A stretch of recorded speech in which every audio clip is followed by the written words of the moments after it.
Beginning just this morning, the US economy is now in one of the most dire situations it has ever been in. One of the most important industries in the country is now on strike, and we will all be paying the price. From wage negotiations, union strikes, and empty shelves in your stores, stick with us to follow this breaking story and see how it may be affecting you in the coming weeks. And as always, be sure to leave a like and subscribe to keep up with our Issue Addict updates. Today, we're going to have to start with a little bit of backstory. Around a third of the United States' economy comes from imports and exports. This is a very large amount and is very reliant on international shipping, whether it's goods leaving the country or entering. And as many of you probably know, lots of goods made in the United States may also rely on parts or products from other countries as well. All of this shipment of materials goes in and out of America's ports, like New York or Boston, for example. Well, beginning this morning, the ILA, or International Longshoremen Association, has gone on strike. This is the union for all of the workers who load and unload ships entering and leaving the United States. The union is going on strike in ports across both the East and Gulf coasts. This area makes up roughly 2/3 of all American port workers and around half of US international shipping. Without access to international trade goods,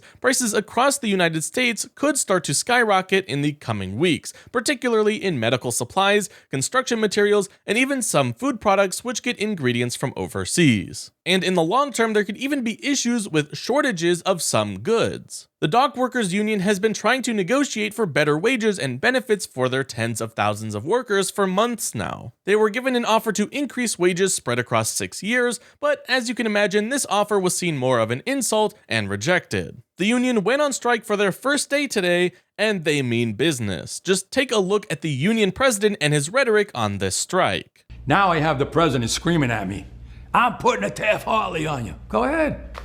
Taft-Hartley means I have to go back to work for 90 days. That's a cooling off period. Do you think when I go back for 90 days, those men are going to go to work on that pier? It's going to cost the companies money to pay their salaries. Well, they went from 30 moves an hour maybe to 8. They're going to be like this. Who's going to win here in the long run?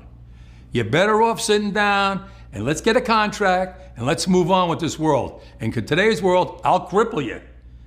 I will cripple you, and you have no idea what that means. What will be important to watch is how this affects the upcoming election. People on the internet are already placing blame for this issue. Some are saying that the strike is timed directly to hurt the economy before the election, claiming that the union president is very close with Donald Trump himself. Others on the right are calling the union leftists who are trying to pressure unfair raises out of businesses. Either way, one thing is clear. This issue will need to be resolved soon for the benefit of all Americans. And to keep up to date on top news stories just like this, be sure to leave a like and subscribe.